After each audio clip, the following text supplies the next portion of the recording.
Hola, ¿cómo están? Muy buenas tardes. Les damos la bienvenida a un nuevo capítulo del live de Clínica Universidad de los Andes. En este capítulo vamos a conversar sobre todos los virus respiratorios en niños y cómo distinguirlos. Es por eso que hoy día nos acompaña la doctora Lorena Tapia, infectóloga pediátrica de la clínica.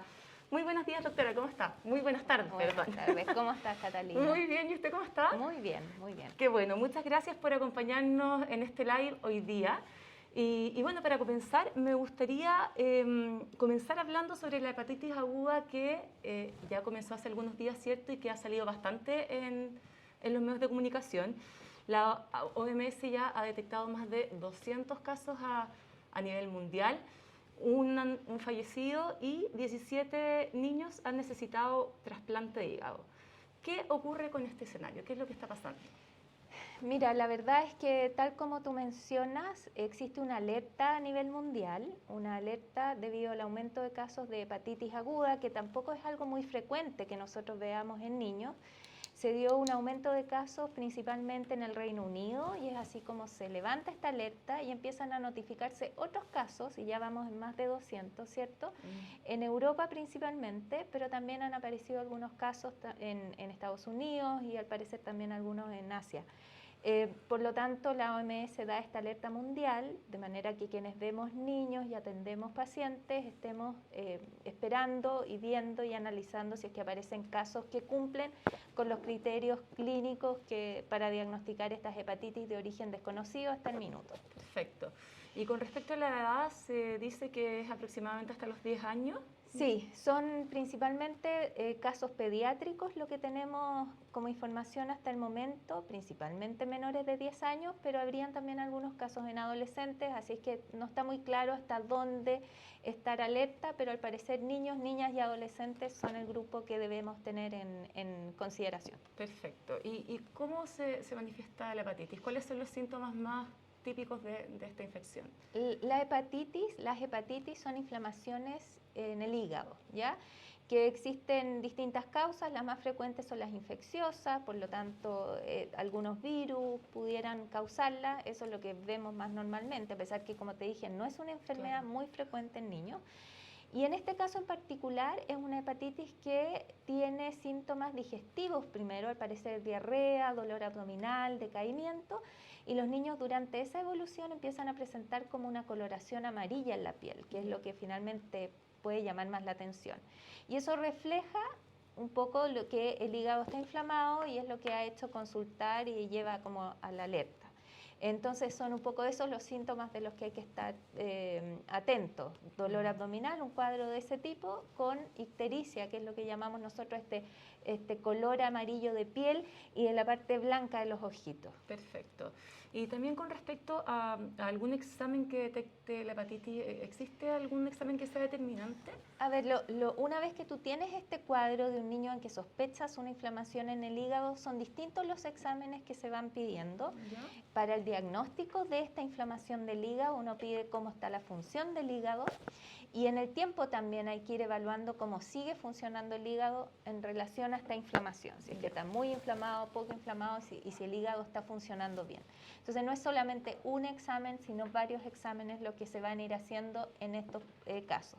Y por otro lado, los exámenes que hay que ver también o que pedir y son parte del estudio son buscando la causa, Claro. ¿cierto? Entonces se buscan distintos agentes en los cuales hay virus principalmente involucrados y algunos otros exámenes para tratar de ver de qué causa es la inflamación del hígado que tú tienes en el paciente. Perfecto. Y también ha salido en algunos medios de comunicación que este tipo de hepatitis aguda pudiese tener un vínculo con el adenovirus. ¿Eso es así?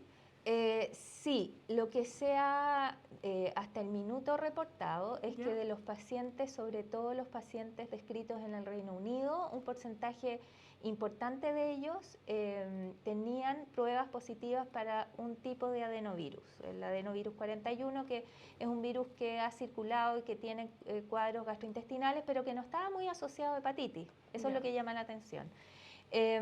Pero hay que analizar el resto de los casos, hay que hacer un estudio detallado de todos los casos y ver si hay algún otro factor que esté influyendo también en que este adenovirus pudiera estar dando hepatitis. Eso está por verse. ¿Y cuál sería el llamado a los padres? Porque ya estamos en una pandemia, ¿cierto? Con COVID, ahora sale este virus de hepatitis, el llamado a la calma, ¿cuál pudiese ser el llamado que usted le haría a los padres?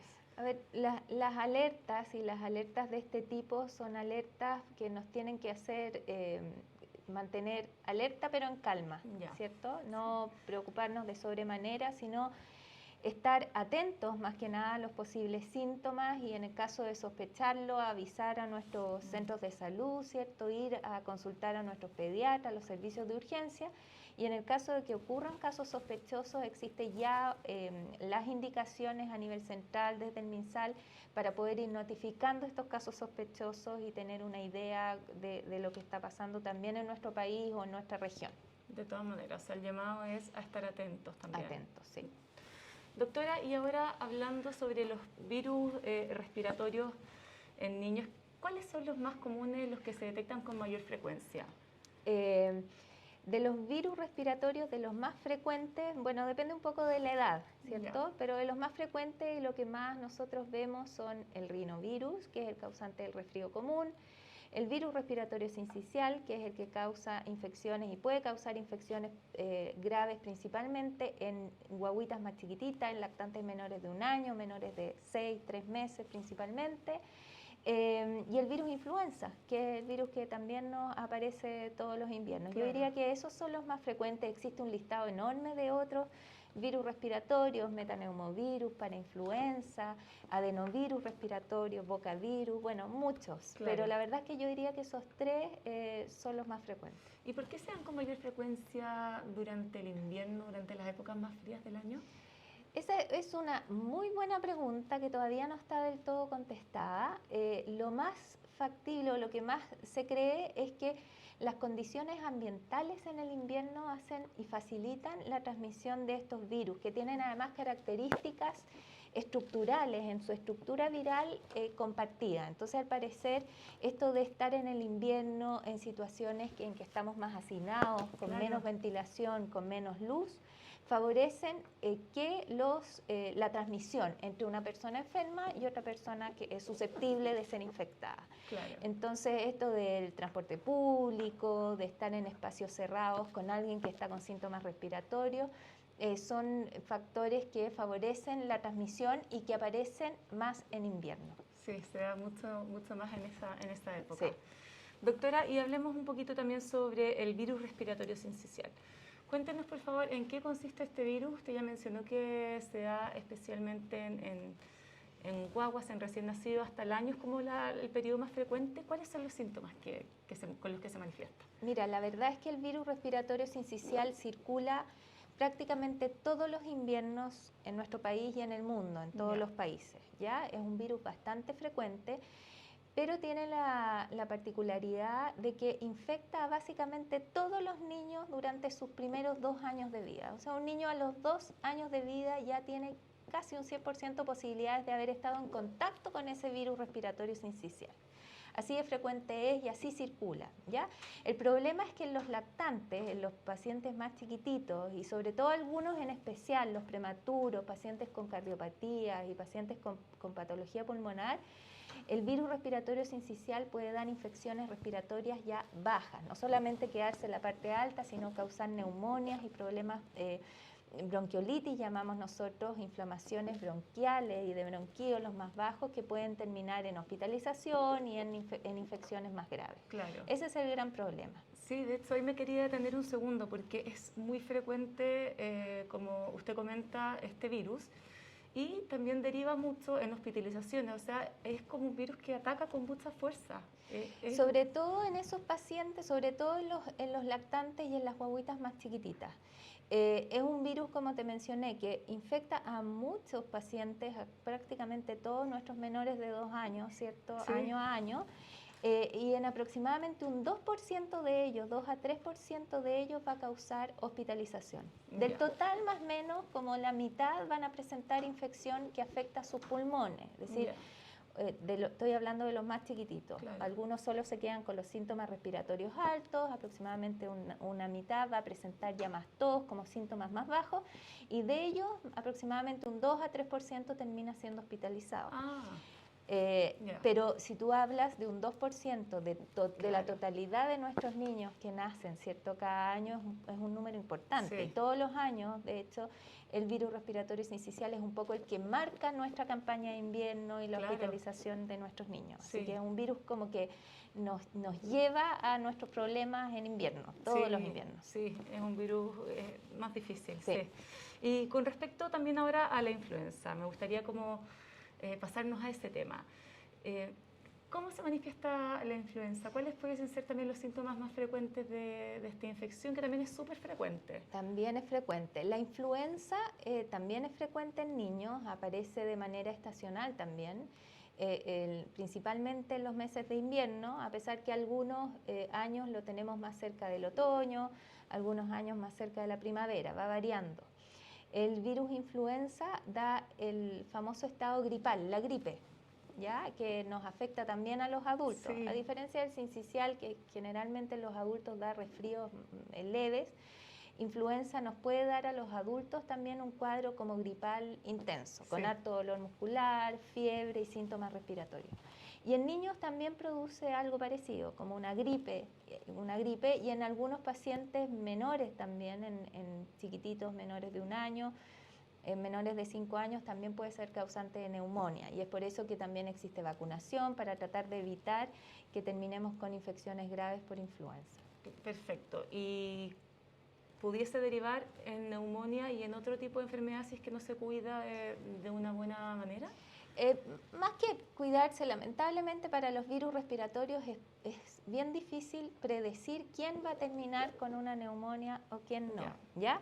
Existen sí algunos factores de riesgo, o sea, para virus respiratorio sincicial, los menores de 1 año, especialmente los menores de 6 meses, los prematuros, los cardiópatas, son niños que están en riesgo y existen de hecho algunos planes para tratar de evitar en esos pacientes de riesgo que hagan infecciones graves.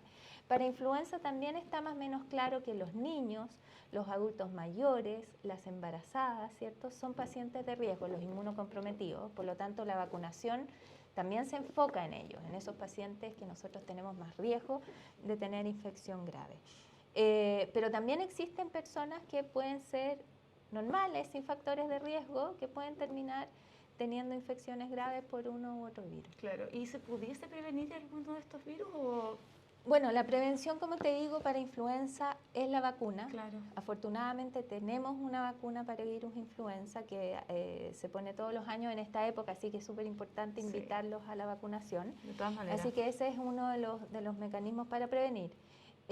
Y lo otro es lo que estábamos hablando, de cuidarnos del uso de mascarillas, por ejemplo, el lavado de manos, que ya hemos demostrado con la pandemia que podemos disminuir la circulación de virus respiratorios, y si nos seguimos cuidando podemos hacerlo. ¿Ese ha sido como algo que ha sido positivo dentro de la pandemia, que se han mantenido algunos virus a raya producto de todos estos cuidados que hemos tenido? Sí, yo diría que es uno de los grandes aprendizajes que hemos tenido en la pandemia, es que si nosotros nos cuidamos, usamos mascarillas, evitamos el hacinamiento y tenemos un distanciamiento social, si es que nos quedamos en la casa cuando estamos resfriados, eso es muy importante, evitamos que el resto enferme y podemos tener muy baja circulación de virus respiratorio. ¿Se puede mantener a raya? Sí, se mantuvo a raya, de hecho, todo el 2020 y parte del 2021 por la situación que teníamos. Exacto. Y ahora hablemos un poquito también sobre COVID, doctora. ¿Cuáles son los síntomas que actualmente se están dando con mayor frecuencia en niños que están contagiados? Bueno, COVID yo no había mencionado. El SARS-CoV-2 va probablemente a seguir siendo uno de los virus respiratorios dentro de este grupo que estábamos hablando. No sé si va a ser muy estacional, que es lo que estamos hablando hoy. Quizás va a ser un virus más bien que pueda estar presente todo el año, pero sí nos va a seguir acompañando. Actualmente lo que circula en el país y en el mundo es la variante Omicron, que da un cuadro respiratorio al parecer más leve, eso ya está bien demostrado, es un cuadro más leve que lo que teníamos antes con Delta o con las primeras variantes, pero al parecer más transmisible. Claro. Entonces es un resfrío común, con algo de fiebre, pero principalmente con harto dolor de garganta, que nosotros llamamos odinofagia, y coriza o romadizo, ¿cierto? Sí. Importante, como un resfrío común. Y en niños, sobre todo, se da con esas características. Y si bien se da con esas características, ¿pudiese como mutar a algo como un poquito más complejo? O sea, hemos tenido de todas las combinaciones, sí. Catalina, desde que ha variado a más transmisible, a más patogénico, más que da enfermedades más graves, y también hemos tenido afortunadamente cambios hacia menos graves. Sí. Yo creo que esa pregunta todavía no la podemos contestar y tenemos que estar alerta. Lo que sí tenemos es que seguir cuidándonos para que no circule en números tan altos como circuló meses atrás, de manera de tratar de evitar que aparezcan tantas variantes nuevas y que nos vayan afectando. Claro, y también un llamado a los padres a seguir vacunando a sus niños. Sí, de hecho tenemos la suerte de estar en un periodo de pandemia en que ya contamos con vacunas. Eso nos ha llevado a tener una vida bastante más normal, nos ha llevado a la apertura de los colegios, a que los niños vuelvan a clases, y eso es gracias a la vacunación. Así es que con estas vacunas seguras y efectivas, no hay duda que los papás tenemos que vacunar a nuestros niños. De todas maneras. ¿Y cómo se pudiese distinguir el COVID de estos otros virus que ha ido mencionando? Mira, en estos minutos no es muy fácil, diría yo, menos en niños donde pueden ser más leves, ¿cierto? Cuando nosotros tenemos una guagua chiquitita, con altos síntomas respiratorios bajos, nosotros podríamos decir con más seguridad que es algo más parecido a un sincicial y no COVID, pues porque el COVID no es tan grave en guaguitas más chiquitas, en términos muy generales, ¿cierto? Pero a nivel de resfrío, de alguien que se presenta en una consulta, en un servicio de urgencia con dolor al tragar, con un poco de fiebre y romadizo, la verdad es que es difícil distinguirlo. Así que en este minuto sigue siendo necesario tratar de hacer una PCR para distinguir al menos el COVID de los otros virus. Perfecto. Yo sé que lo ha mencionado durante esta conversación que hemos tenido, pero me gustaría también que hiciera un llamado sobre que todos continuemos, los papás también, sobre todo con sus niños, el poder realizar estas medidas de prevención que han sido tan efectivas para mantener a raya el COVID, ¿cierto? Y también otros virus respiratorios. Sí, la verdad es que mirando uno los datos y cómo se comportaron las curvas y cómo estuvieron de bien los niños crónicos, los niños, por ejemplo, asmáticos, que el año 2020-2021 estuvieron sanos, sin crisis, ¿cierto? Tuvimos pocas hospitalizaciones de lactantes chiquititos por neumonía. Uno puede decir que, bueno, encontramos el camino y sabemos la solución de qué hacer con nuestros niños para protegerlos en el invierno. Sí. Además de la vacunación y además de las protecciones que tenemos para virus específicos, este lavado de manos, el uso de mascarilla, el guardarnos cuando estamos enfermos ha resultado súper bien. Entonces, en mamás con niños de riesgo, chiquititos, cuidarnos de no estar con personas enfermas, mantener el distanciamiento social, en caso de que estemos en lugares hacinados, transporte público, salas de clases, mantener el uso de las mascarillas, porque sabemos que algo nos protege. De todas maneras, de todas maneras. Bueno, y también lo comentamos, pero este aprendizaje que ha dejado la pandemia, ¿cierto?, con respecto a estas medidas de cuidado, el poder seguir realizándolas y así también como para cuidarnos entre todos y poder ya ir saliendo de esto que ha sido súper difícil, estos más de 2 años que llevamos con la pandemia. Sí. Ha sido difícil especialmente para los niños, que los tuvimos sin clases un tiempo importante. Ha sido difícil también la vuelta a la normalidad de ellos y en parte puede ser por el encierro, ¿cierto? Y por lo que significó en ellos el estar en estas condiciones. Así es que tenemos que tratar de mantenernos sanos, de mantener nuestra vida, pero cuidándonos, sabiendo que sigue circulando SARS-CoV-2, ¿cierto?, la gente de COVID-19, y además viene este invierno con nuestros invitados del sincicial, influenza, etc. Sí. Y como comentó también, que es un virus, el COVID, con el que vamos a tener que aprender a convivir. Así es. Así es. Doctora, muchas gracias por habernos acompañado hoy día en esta conversación. De nada, Catalina, feliz de acompañarte. Muchas gracias. Y bueno, para finalizar, les quiero hacer una invitación muy importante. Tenemos nuestro nuevo canal de Spotify de la clínica, así que pueden seguirnos, pueden escuchar no solamente esta entrevista, sino que otras también que tenemos ahí en nuestro canal, así que por favor síganos y los dejamos invitados como siempre a una próxima edición del Live de Clínica Universidad de los Andes. Que estén muy bien y que tengan una muy buena tarde. Chao, chao.